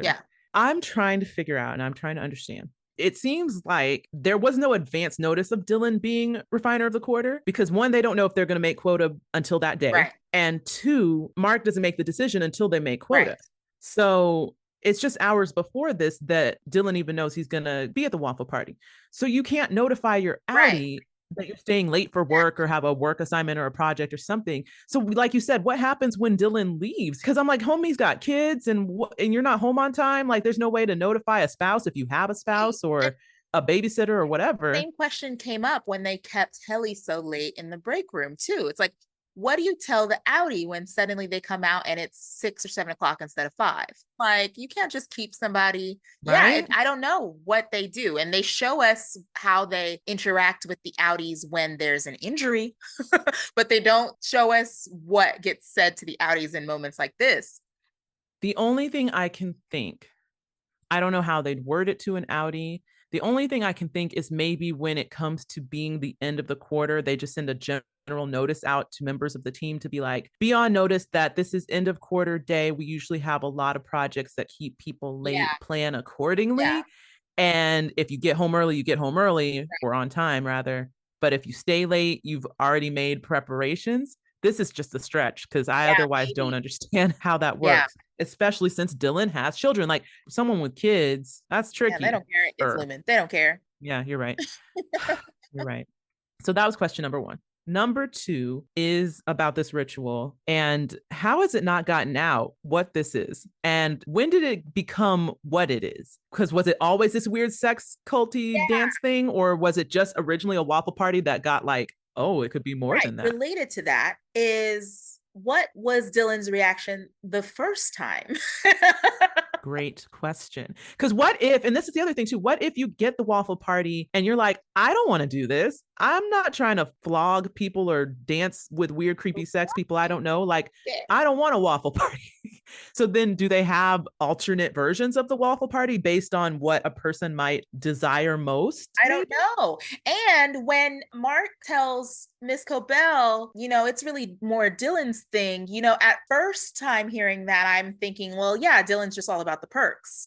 But after thinking about it more, I'm like, well, Dylan's gotten it twice. Mark's been there for a long time. He's probably gotten it. I wonder if he's like, I don't like that weird. I don't want to do it again. Which is maybe why when she was like, you can wink, Yeah. wink, nominate yourself. And he's just like, no, thanks. Pass. Hard pass. Have the women, do they change it up for the women? Yeah. Is it like 3 dudes and a lady when it's the women? I don't know. I have so many questions and we'll never know because we only see the waffle party once. And unless there's a waffle party in season 2, who knows? And then I also was like, I get the ritual of it being tied to the 4 tempers and like taming the tempers and gotta whip them into shape and da-da-da. I get where it originated. I just wonder, like, has this always been a thing since Kier? To remember how to tame the tempers, we turn it into this like actual physical representation to emulate what we're doing in the metaphysical or whatever. Yeah, and I feel like it would make more sense. It would still be weird, but it would make more sense if they didn't involve the person, but if it was more just like medieval times, dinner and a show. You know what I mean? Like if these people were just performing and then there was a 5th performer who was Kier and with yeah. But the fact that they tell you to go to the bed, and there has to be more instructions at some point, because if it's your first time, how do you know what to do? My would not be to put that mask on. I would not be putting that mask on. You're absolutely right. Oh, what? So, he's done this now 3 times, so he just does it. But, or maybe they talk to you your first time and maybe they know, like, oh yeah, maybe they like all come to the bed and like guide you off and be like, put the whip in your hand and then just like force their butt in your face and like do it. Like I don't like right? And they can like just get right to it this time because they know they've done this with Dylan. It's like, oh, Dylan's a vet. Oh, he knows what to do. Yeah, I don't. Yeah, I have so many questions about the waffle party. So many, and I don't think we'll ever get them. But no answers. There's no answers. I'm trying to make sure I didn't miss anything. Yeah, I think that's it. Well, I guess the only other thing I wanted to mention, but it's in juxtaposition to the alternate scene that's happening alongside this one. So we're switching back and forth with this weird overlay of violin music between Dylan having this moment in the waffle party and Cobell waffling in her own right on the way home. And so she is letting loose, like she is dropping F-bombs. She is screaming to heaven in this car. And so mad. So mad. She's talking about Natalie, but part of me is like, she could be talking about herself for messing True. Too. And she's like, you stupid whore. And the way she's saying it too, like, this dumb whore. Like, she's saying, but she is screaming at the top of her lungs as she's driving home. And I'm like, lady, you're scream crying and your eyes are closed. You're lucky you're not in a ditch right now. Like you're driving down these icy roads, just like wailing and like swerve turning. And I'm just like, Harmony, chill out. You got to get home first. And so then she does get home and she immediately runs down to her basement and starts ripping this place apart. She takes the shrine, lays into it. She's like snot crying at this point. Yeah. And then she's just like, why care? Why? Like just upset, ugly crying. And then I noted that she takes the ventilator tubes that have, I forgot the name of the Cobell on there, who we're theorizing may be her mother. Wow. And she just like clutches them and like rocks on the floor with them like clutched to her chest and just scream crying throughout all of this. And so the thing that I wanted to note was the juxtaposition between the play of the 4 tempers and the 9 values and how like the tempers are essentially through the dance with Dylan, like rising up and are unbridled, right? Yeah. And then you're also seeing this unbridled nature with Cobell. Like the tempers have risen up in her, they have taken over, and she's destroying the values. She's just like, forget all this, and just like tearing them down. So it's just like interesting representation between what's happening in the dance. and what's happening in Cobell. And the values are just getting ignored and put to the side. And Yeah. maybe Kier was right. No, he's not. He's crazy. All I know is that this woman needs some therapy. She does. And some medication, maybe. Yeah. And a hug, maybe. So I don't know what else there's to say other than it is a lovely visual scene by scene, side by side with these two figures. But it's also just like scary as all get out in both cases of what's going on. It's like Cobell's off the handle. We've got this weird sex cult thing happening over here of like, what is going on? And like, you just don't know where this is going at this point, like until you see that Dylan has taken off. Yeah. And then the interruption for Cobell is she hears a little ding dong at her door, and it's Mark, which takes us into our next segment. So Mark shows up at Mrs. Selvig's house, right? Selvig. To ask if she wanted a ride to Devin and Rickon's house because Rickon is having a book reading party. And Cobell's like, what do you want, Mark?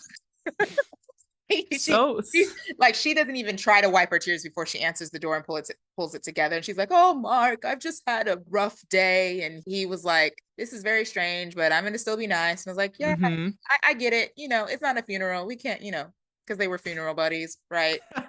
When he said that, I was like, wah, wah.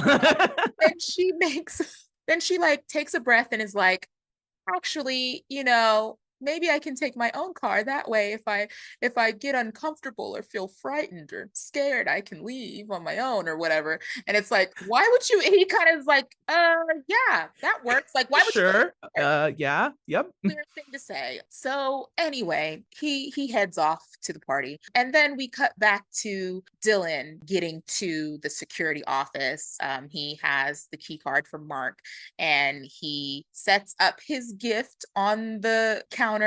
And it is, in fact, a crystal cube that we thought like Mark has. But instead of a photo of himself, it is the MDR photo from Helly's first day. Aww. And then he kind of looks at it too, like, okay, like, guys, this is for you guys. Yeah. And I was just like, oh, Dylan does care. Like, he does.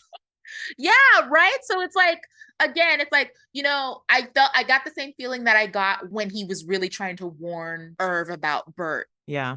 Okay, you do care, as sarcastic and dry as you are and acting like you don't care, you just want to get your perks. Like, no, you care about these people. I thought that was sweet. And like you said, we get these little echoes throughout of like, oh, you're not just as detached as you claim to be. Like, you clearly do care about these people. You clearly do care about this team in earlier episodes to an extent. Right. But now it's like, this is the most that it's been like, no, I want this to work for my friends is kind of what it seemed like.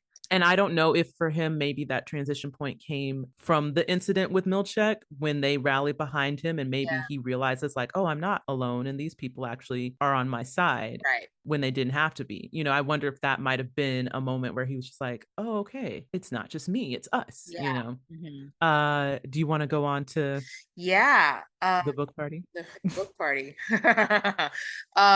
Mark gets to Rickon and Devin's house. And he tells Devin that I want to talk soon and I have something major to talk about with you. Like I've been contemplating a pretty big life change. Mrs. Selvig / Cobell is not too far behind and overhears him. Nosy. God. So she asks him like, oh, what is it that you're considering? And Mark tells him like, oh, I'm thinking of leaving Lumen. I think I don't need it anymore. Like he's telling her, I think maybe I'm getting better. And she at first is like, oh, maybe, I don't know. And then she kind of looks like, well, maybe that is right. Maybe it is. Maybe you don't need it. Yeah. You don't need it. So while this is happening, or should I say how that ends and then go back? Yeah, well, do it the way you're doing it. Okay.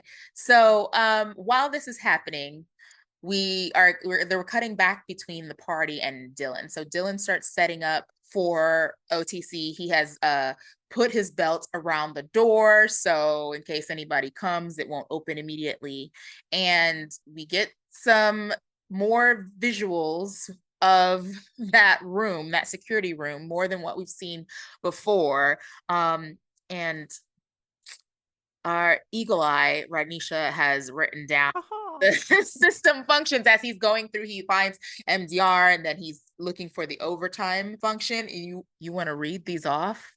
So there's a lot happening, but the main thing that stood out in this one had to do with the system functions. Mm-hmm. So, because obviously he's like having to do the like type this in and find this person and activate and then when it gets to the point where he has to activate the overtime whatever, Mm-hmm. it's like he has to roll through a system functions index. And I was just like, oh boy, what a treat. We are getting insight into what all this chip can do. So I want to theorize for a second about maybe what these things could mean. So let me list out the ones that we get to see. I don't know if this is all of them because we only get through the O's, obviously, for overtime, and then it stops. Mm-hmm. But the ones we do get to see are Beehive, Branch Transfer, Clean Slate, Mm-hmm.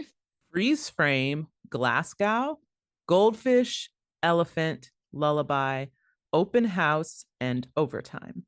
So those are the ones we see. What the heck? What does this mean? The most obvious one, I mean, Branch Transfer. The only thing I can think is that it allows you to be active for whatever the switches are in a different branch.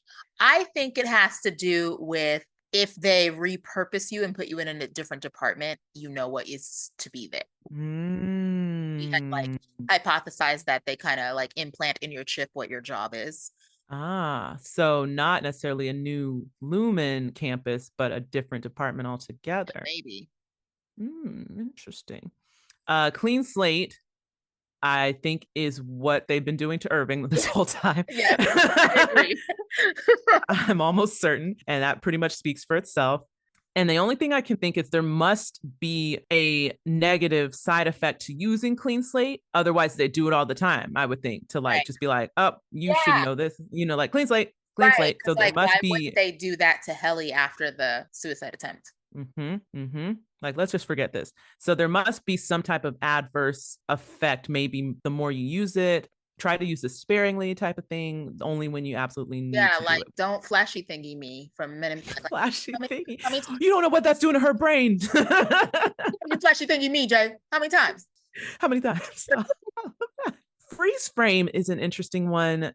I theorized about this when I first watched it, and I don't remember what my theory was. I don't know. Unless it's like about stopping someone from doing something. I don't know. So I was like thinking, oh, is freeze frame what they're doing to Miss Casey? And then I kept reading and was like, wait, lullaby. That sounds like going to sleep. Maybe that's what they're doing. So what freeze frame? I'm not sure. The only thing I can think is with a freeze frame is like to stop someone in the middle of what they're doing.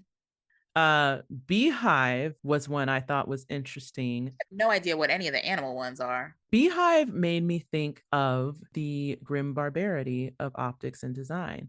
Can you get them all to fight on command when you need them to protect the queen? So is it a situation where Beehive is like you can gather everyone and organize them in a drone fashion, be on command for whatever you need them to do as a group? I have no idea. You're just like, nah. Yeah, lullaby seems like, whatever they're doing to, like, maybe that's a hibernation or sleep status or something. Now, the one that confuses me the most is open house. What is open house? What does that mean? I don't know, but Glasgow confuses me too, because like that too. Oh, I didn't go back to that one. You're right. That's a city in Scotland. Has anything significant happened there? Like, I don't know world history. Somebody knows something about Scotland that if anybody knows in the comments or has a theory about Glasgow and what that could mean for the brain or the severance chip, please let us know, because I don't know either. I meant to look up, but I was like, I'm sure there's a million things that have happened in Glasgow. Who knows? Like, very quickly looking at stuff and I was like, I have no idea, no clue. If anyone has a thought, please let us know. And open house too. But they clearly showed us all of these system functions for a reason. I feel like we are going to get to see some of them in play in season 2. We have to. There's no way they're going to drop something like that and then not show any of it. Unless it's going to be another thing we have to read. Oh. I hope not. I hope they just show it to us. I mean, if we have to read it, I'll read it, but I'd rather they just show it to us. I feel like I honestly, I for sure feel like Clean Slate or Goldfish is going to come into play season 2, because once we get into what happens next episode, they have to reset them. Or something. Yeah. Like there has to be a we got to undo, Control Alt Delete. Like so Right. we'll find out. But if you guys have theories, let us know. Yeah. Because there could be other thoughts out there on what these things could mean. Yeah. We got on a little tangent, but let's head on back to where we were. Yeah. So Dylan is doing that, right? He's going through the system. He finds OTC. It says he has 40 seconds to flip the switch once the OTC is activated. And we see that he's realizing Helly warned Dylan, like, it seems like a two-man job. They're on either side of the doorway, right? But on top of that, one is higher than the other and one is lower. So he goes to one and he's realizing, oh, shoot, I can't reach this other one. So he's racing the clock to like try to switch these two switches at the same time. At that time, we flip back to Miss Cobell / Miss Selvig and Mark at the party, and Miss Selvig goes in to hug Mark, like, yes, that is a good decision, and she tells him, like, get out of there, Mark. So that's like, wait, what? Yeah. And then we switch back to Dylan. Do we get the flashes to everyone else before we switch back to Dylan? Oh, yes, we do. So then, okay, Mrs. Selvig is hugging Mark, and I'm like intense because the music is getting more intense here, right? Because it's about to climax and end, right? So Mrs. Selvig is hugging Mark. Then we see Irving is at his house. He's sitting down about to paint. And then Helly is somewhere in very formal fancy wear talking to a group of people. And then we go back to Dylan. The switches are flipped and boom, black. That's the end of the episode. Oh, such a good ending though. Okay, two little things now that you've pointed out, the switches. He's like at a diagonal with his body. Yeah. And then you made a good point. Yeah, I immediately was like, use your tie, Dylan. Oh, you could have like slipped the tie around one end and tightened that, and then you could have been closer to the other one and just like pulled that, because it's just a lever that needs to be pulled inwards. Both sides need to be pulled inwards. And I was like, oh man, he was so resourceful with his belt and locking the door. But also it's 40 seconds. He didn't have time to think. I mean, maybe he could have done an assessment beforehand of the switches beforehand, and then started the program of like, okay, how's yeah, because he didn't even pinpoint where they were before he started, because he pressed it and then he was like, oh, where are they? And it took him a second to find them. Yeah, we were just like, oh man, homie, you could have gotten a tie on one end, a shoelace on the other, and then just rolled up that chair and just sat there holding these things together until someone came. It would have been at least a little comfortable. But I do find it interesting because I thought to myself, like, if you really wanted this to be a two-man job, you'd have those switches on opposite ends of the space. Right. So that there's no way it can be done without the two-man protocol that's necessary. Yeah. If you were really trying to, make it difficult. And that just makes me wonder who was there when Milchek did it. I've been wondering that. He's talking to somebody. I'm still kind of skeptical with Helly, like Mr. Grainer was head of security, but we ain't never seen no other security. So is there more than just Mr. Grainer? I've been wondering that since that episode, and I think I wanted to wait till we got to this episode to talk about it, because all we know is Cobell, Milchek, Grainer. In terms of management, upper management, that's all we ever see on the severed floor. So we know that Milchek did it without Cobell's warning, so it's not like Cobell and Grainer could be in there doing it. Right. So I'm like, was Grainer doing it by himself that night? Right. Is there other security people that maybe do exist that they can pull in if necessary? Or are there like, do they bring someone up from the testing floor to be like, hold the switch and then send them back down? I didn't think about that. I don't know. I'm really trying to figure out how you make it a two-man job when you only have 3 people who run the whole dang floor. Right. Yeah, that doesn't get answered. The other thing I wanted to mention too, in the final moments that we see everybody in their outie life, we do know that there is an Egan gala that is happening. And Cobell was supposed to be going to that gala to talk to the board about her findings about the chip with Petey. So it's like, okay, we do know a gala is happening. So is this the gala that Helly is at? Right. And why does she get to be there? I don't know. I mean, I do know, but but when I was watching this through the first time, there were a lot of theories that were going around at that point, and this definitely was a scene that confirmed those theories of like, oh, this is it.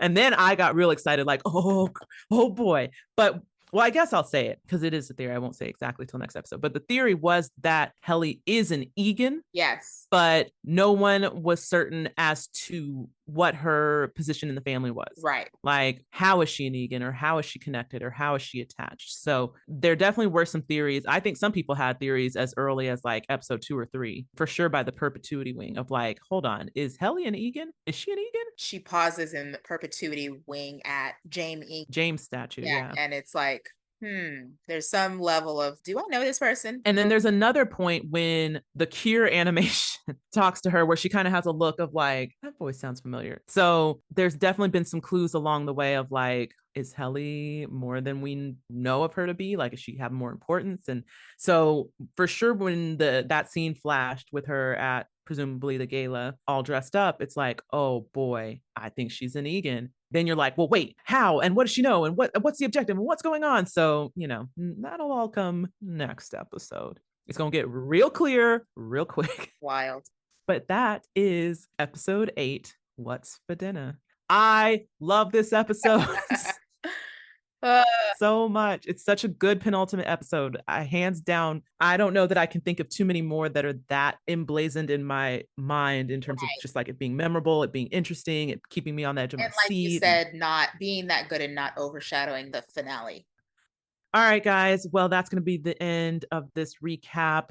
If you want to reach out, we definitely want to hear any theories you have, any comments about this episode. If you want to tell us what you liked, didn't like about the episode, or our reviewing of the episode, you can do so via our social media handles. And please feel free to rate and review and subscribe via the podcast mediums of your choice. We'd love to get a nice, lofty review from you. Tell us what you love. Give us those 5 stars, please. So we aren't sent down to the testing floor. All right. And with that, this has been the UUR. And remember, page 197 slaps. Slaps.